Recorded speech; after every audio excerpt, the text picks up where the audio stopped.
All right, so here is DOFLinx in-game effects running on a Pi 4. So that's a Pi 400, that's the one with the keyboard built into it. So let me give you guys a quick demo here. We'll go ahead and launch a game. So I got my Pixelcade marquee on the right side, and I just got this little controller here. And so we've got it set up to where the buttons will also trigger certain events like coin ins and player start. So as the ROM boops up here, as I hit the coin button, you can see a little animation come up there, and now the start.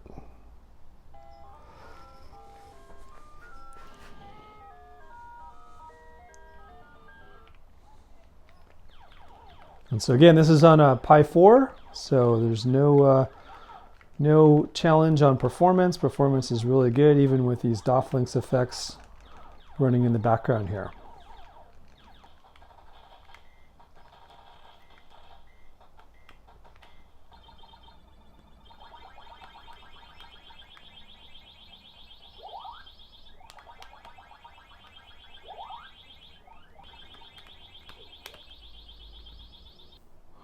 So we're running Batocera on an old Windows laptop here.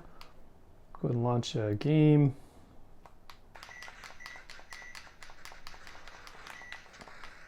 If I don't do anything for a little while, it's going to show me our stats there.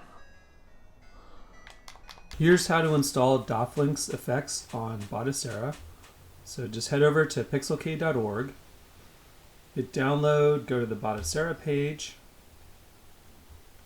And this assumes you've already installed the Pixelcade software. So assuming you've done that, if not, just run these commands here. But assuming you've done it, just scroll down to the in-game effects powered by DOFLinx section.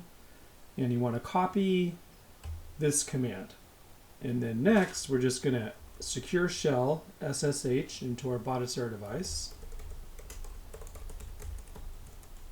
Usually you can just SSH just batocera.local.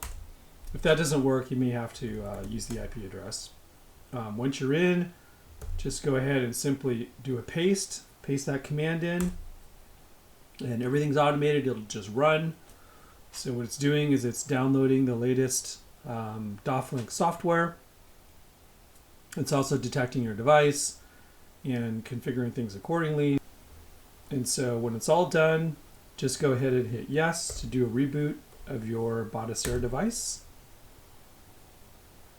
And when it comes back up, you'll have DOFLinx effects working.